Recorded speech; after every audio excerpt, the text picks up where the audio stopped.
So glad that you're here this morning. I can feel your warmth with us right now through the platforms that you're watching on, through Facebook and YouTube and through our website. So it's so wonderful to come together in this way and to celebrate Valentine's Day together. And I want to remind you and invite you to consider having a phone or an iPad near you during this service if you'd like, because later on in the service I might invite you to take a selfie and to post the selfie today in celebration of Valentine's Day. We're going to do something very different, a very different service today. For years we've talked about around here, should we have some sort of a commitment ceremony for couples on or near Valentine's Day, and we begin to dream about it and talk about it, and then we sort of back off from it, mostly because we recognize that there are so many different forms that people are experiencing in terms of relationship right now. I think it's true at all times, but in our daily lives, especially right now after COVID and being at home so much, I know that there are many of us who are married and happily at home with our beloved partner or spouse and in committed relationships. And then there are those of us who maybe have this year lost someone we loved, and we're feeling the grieving of that, whether it be through the death of that person or through a parting of ways that happens in relationships.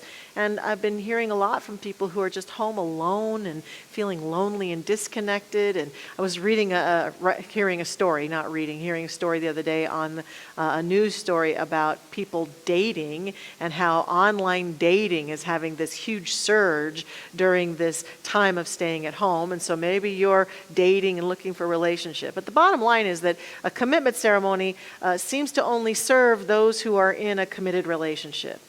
And yet, I began to dream about, well, what might that look like if it was a ceremony or a service that actually could include all of us, no matter what our relationship status is right now? Is there a ceremony that we could create, a commitment ceremony? So today's message is titled A Life Commitment to Love, because that's really where it starts. We start out with love. Love, a quality that we believe, an experience, an expression that is permeating all of life.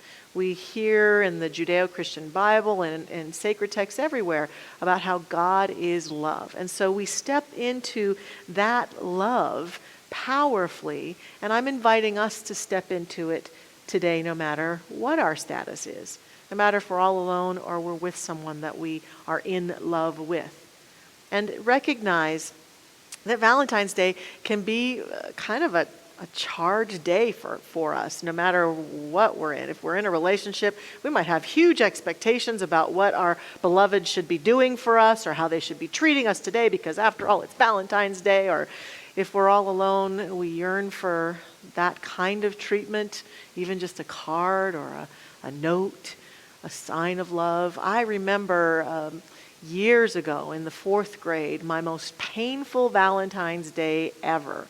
In the 4th grade, I was going through a very challenging time. Believe it or not, even though I'm only 5'4", at that time I was the tallest girl in my class, the tallest girl by far, and I was being teased and tortured and bullied in Mrs. Birch's 4th grade class at Sunset Ridge Elementary up in Westminster. I went to school every day and just felt horrible and scared and disconnected, and all my little 4th grade heart wanted was to be loved and accepted. And I remember that year as Valentine's Day rolled around, and we were all given a list of every kid in the class and told that we would all bring a Valentine for everyone. And on one hand, I thought that was kind of cool because everybody would get Valentines. And that day I went home with my little shoebox of Valentines, and I was so excited to get Valentines. But I remember going through them and feeling some hope that some boy somewhere in my class would do something extra special to show me that I was loved and special. And while it was so wonderful to get those Valentines, it was also so painful because that didn't happen. There was no extra special Valentines for me that year. And many years were kind of like that for me as I went through Valentine's Day, hoping, praying, wishing for someone special who would see me as special and would want to celebrate their love for me. And I don't think I'm alone in that. I think all of us as children and even as adults sometimes find a day like this dedicated to love and romance, and we kind of have mixed feelings about it. Yay, nay, no. So this Valentine's Day, I'm inviting us into a deeper walk with that love. We're going to do this ceremony in stages, different aspects of love that invite us in. And I recognize that the first couple of aspects of love that we're going to celebrate, they're applicable to all of us. They leave no one out. They are for each one of us, no matter what. And so before we do that, I want to invite us just to take a deep breath and to consider treating this time and treating our space, the space that we're in, whether we're with other people or we're all alone, as a sacred, holy space for a little while. I only get to speak for about 20 more minutes, and in that time, I'm inviting us to consider really just breathing in and taking in this space and being very present to ourselves and to the space we're in. And if we're with other people, to those people. If we're with our beloved, to that beloved. Just being right here, right now. Very good. And so the first phase that I want to talk about is a love that is transcendent. It's the love that God is. The love of God. Not the love that we have for God, but the love that God is as us, as it flows through our being, as it expresses in us and as us.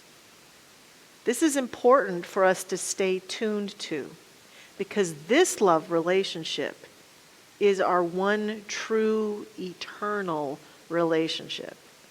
We humans have this huge romanticized projection of eternal love, and so we have often forced it into romantic love at the human level and have come up with all sorts of constraints and containers upon which we say that we have to find our person that we're with for the rest of our lives and even imagine an eternal relationship with them in the afterlife. And we will be in relationship to every human we've ever come in contact with eternally, because they become a part of the tapestry of our soul. So that's true, yet the one true eternal relationship we have is with the Creator that created and sustains us and all of life itself. We believe here that this Creator is manifest in, through, and as everything and everyone.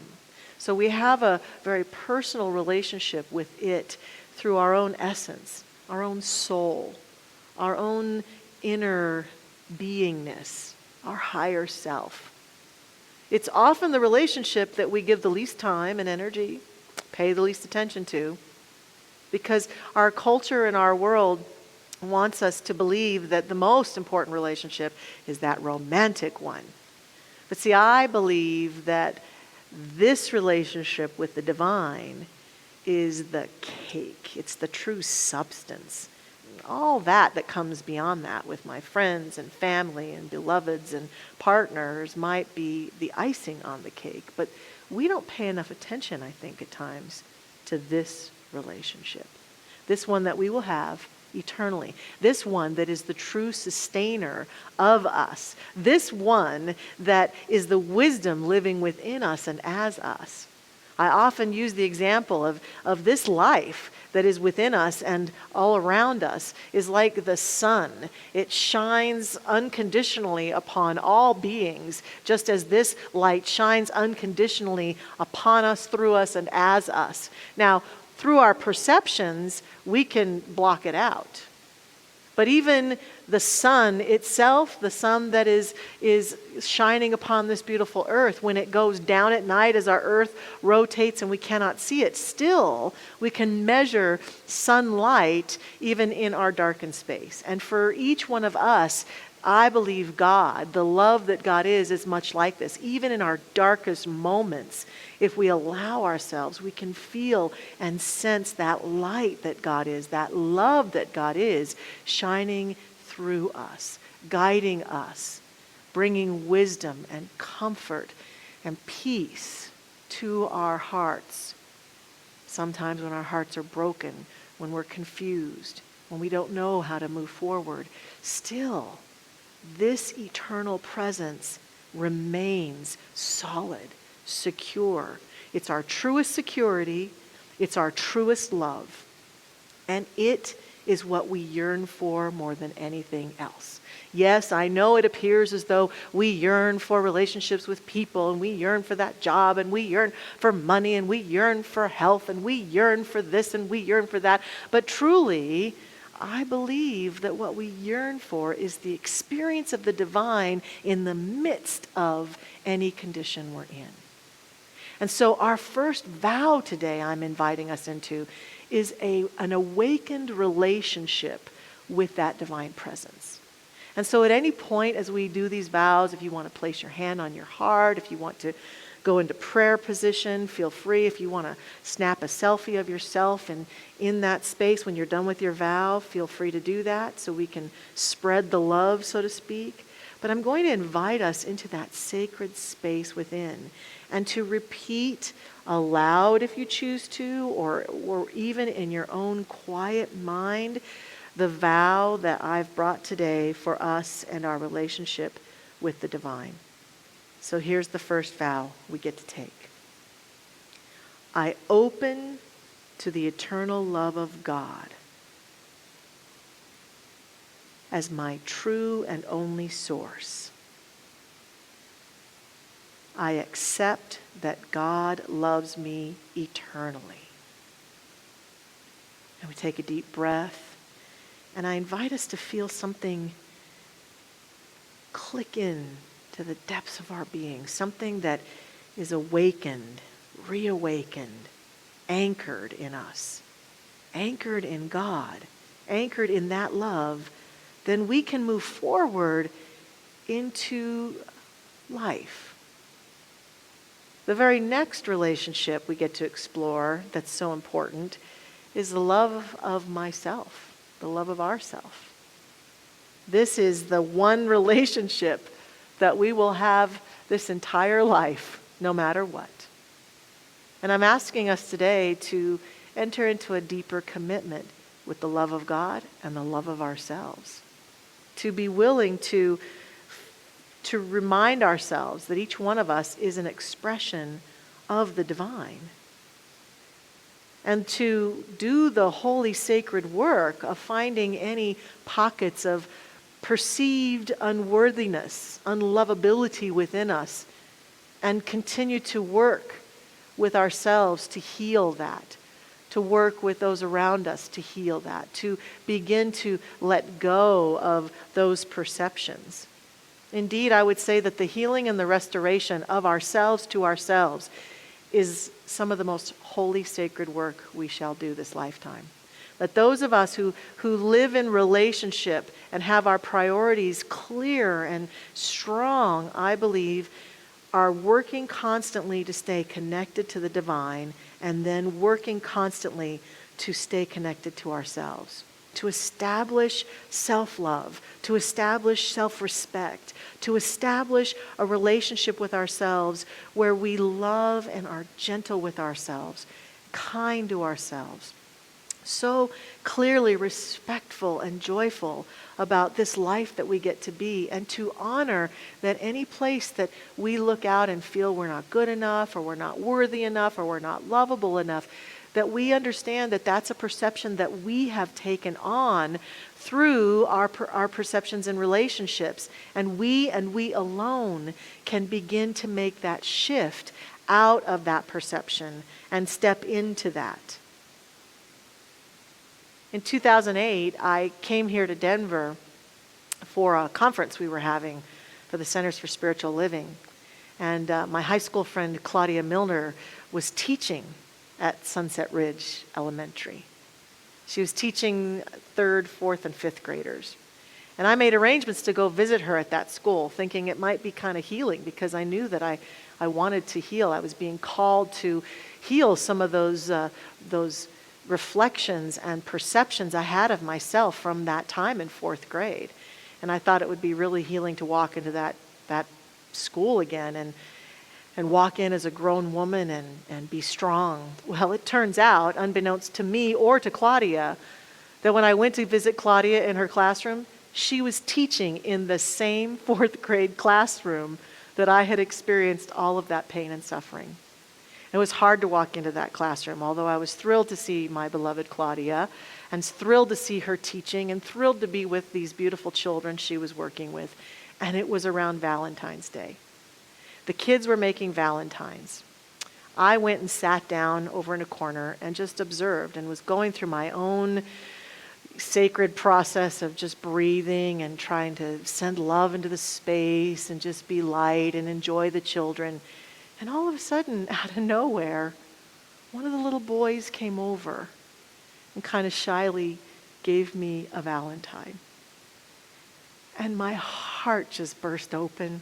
And then before I knew it, other little boys were coming over and giving me candy and little Valentines. And I went home with my own little personal pile of loving Valentines that day. And it was almost like life was offering me the opportunity to let go and to heal and restore myself to myself through my intentions and through the kind acts of these beautiful little boys in this class. It was very special and very sacred. And it reminded me and continues to remind me that the job of self-healing, the job of being kind to myself, the job of standing fully in myself, the job of loving myself, the job of being my best self, that's mine. It's mine and mine alone. And as I commit to it and as I vow to walk forward in my life every day, loving and honoring myself, then the magnet that I am and that I attract to me is more and more of love and affirmation. It starts with us. So this next vow is a vow to ourselves. Again, placing our hands in prayer or over our hearts, let us say together, I continue to release any aspect of me that I feel is unlovable and surrender into loving myself. I continue to release any aspect of me that I feel is unlovable and surrender into loving myself. Today, not only vowing this, but treating oneself as one's Valentine might mean writing a love letter to myself, buying something special for myself, a treat or something, a gift, doing something that I love to do today just because I love to do it, going someplace I love to go, wandering in nature if that's what I love, and just being my own Valentine, getting myself flowers, treating myself with the specialness that I know that I'm worth and that I am, so that I make myself fully available and bring my whole self into this life experience. That's what I do when I vow to do this. The next relationship phase that I invite us into is the love of previous partners. Most of us have had previous loves that we are no longer with for whatever reason. And this phase can support us now, whether we're in a relationship and we want it to continue to get better, or if we're looking for a relationship and we want it to be even better. Because it's really important for us to remember that the past relationships that we've had and the issues that were in them that might have been troubling to us or challenging to us don't just magically go away when the relationship is over.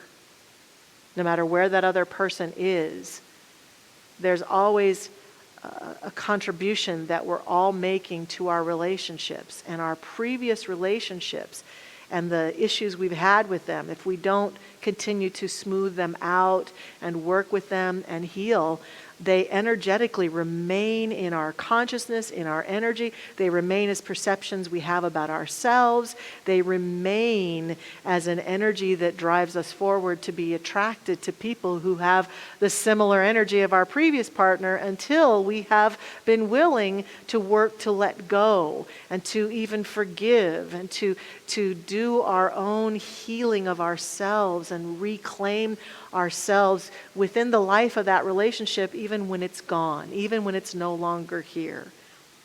And so I believe that those of us who've had relationships from our past, or even that which we call divorce in our past, sometimes feel guilt and remorse and anger and resentment and frustration about those relationships. But I believe fervently that there is no such thing as a failed relationship. That all relationships have their gifts for us. And that the purpose and intention of relationship is always growing us and challenging us to return ourselves to ourselves, even within those relationships. And that as we step away from them, and no matter what form they held, we can do so with love and grace and learn to forgive and let go. I have a first husband, a man named Brad, that I married in 1997, an amazing man. And we had a 15-year marriage that was wonderful. There was a time when we decided we were complete in that marriage. And I remember standing in front of our congregation in Arizona with him there as a practitioner, me as the minister, vowing to him and to all who would hear me that I vowed when I married the man to love, honor, and cherish him the rest of our lives. And I promise I will keep that vow. It just won't be in the marriage relationship that we had initially imagined. It will be in a transformed relationship. And we continue to love and honor each other now, even though we are divorced. And so our past marriages, relationships, can be gifts that we allow ourselves to fully receive when we continue to let those people go, to let go of any resentment or anger that we've had about them and move forward. So the vow for this one, if you're willing to do it today, is to go within and imagine that person or persons, if you have unresolved relationship issues with someone from the past, and say with me, thank you for what you brought to me, how your influence contributed to my growth and evolution. I set you free and myself free to live life fully. I set you free. You let them go. Now, for some of us, that's enough for today. We're happy and whole in our relationship with God, with ourselves, letting go of the past, and we're not interested in bringing in a new relationship. But if you are interested in bringing in a new relationship and you're not partnered right now, this next phase is for you. We'll get to all you couples who are already partnered in a few minutes. This phase is for those who are interested in drawing in a new relationship, embracing new love. It's important in embracing new love to do the letting go of the previous so that we can be the fullest expression of ourselves now for that new relationship. You see, we don't get the relationship we want. We never get the relationship we want. We get the relationship we are. We get who we are reflected back to us in our relationships. That's why if we aren't connected to our source, if we aren't loving ourselves, if we aren't letting go of the past, we will draw relationships in who will push those buttons until we do. And so if we're consciously doing that work, though, we have the opportunity to really then call in a powerful relationship. The founder of our teaching, Ernest Holmes, my favorite quote of his is, life cannot do for us what it can't do through us. It has to do life through us. We have to have a place within us He actually says life can only do for us what it can do through us. We have to have a place within us that is this holy, sacred welcoming of ourselves fully, authentically, and powerfully and profoundly to draw to us what it is that we are. I remember years ago making copious lists here at Mile High Church, writing down all the qualities that I wanted in a relationship, almost desperately at times. And I was very good at manifesting a relationship that had all those qualities. I could go back and look at my paper and I could check them all off and say, yeah. Wow, I'm good. But I would always forget something really important. It was always a reflection of a lack of maturity within me that I would forget to say, oh yeah, it has to be somebody who's actually not in another relationship already, or it would be nice if that person was a straight man, not a gay man. I don't need to be attracted to gay men. I just need to find a man who's available, and I was not available. And so therefore I kept being very attracted to other men who were not available in some way, shape, or form. But I would forget to write that down. Isn't that interesting? Get everything but that. Everything but that thing that was living in me that was unresolved. And as soon as I worked on that, I was able to draw to me that which was more appropriate for me, which was able to grow me and support me in my life journey. And so if you're interested in attracting relationship today, if you're wanting to bring it forth, it's time to anchor into yourself powerfully and be authentic and continue the healing journey, and to make a vow to yourself and to make a vow to the person that you're attracting. So though that person may not be by your side right now, just take a deep breath with me and imagine being in that space where you are fully present in that relationship and fully present to that person, and they are fully present to you. And let us commit together. I commit to loving myself enough in this life to continue to become available for loving partnership. I welcome love into my life by being my authentic self. Very good. And last but not least, if you're with a current partner, and if you're having expectations today about how Valentine should be, maybe this is it. Maybe this sacred moment is a possible moment of commitment in the heart. Whether you're with your partner right now, I know we have a lot of our folks here. Reverend Josh is here, and his wife is not here today, and Rama's here, and his lovely wife is not here today. And so whether you're in the physical presence of your beloveds or not, just allow yourself. Nathan's not with Autumn. I know, Autumn's not here. Were you saying, hey? Just take a moment to imagine that beloved person and imagine that relationship. We know that with every relationship, we have these ups and downs. And again, I believe that every relationship, especially romantic relationship, is designed to help us chip away at that which is not the truth of who we are, so that we can bring our authentic self into the relationship. And so that happens through conflict and challenge sometimes. It happens through not agreeing on certain things. It happens through upset. It happens through relationship. Please know that if that is happening in your relationship, as long as you're being safe with each other and no one is harming one another, that is a part of the sacred dance of relationship. But it doesn't ever mean that we can't be fully present to one another and be in the love and in the sacred work of relationship. And so take a moment and imagine your partner if you're not with them, or look into their eyes if you are, and join me in this vow.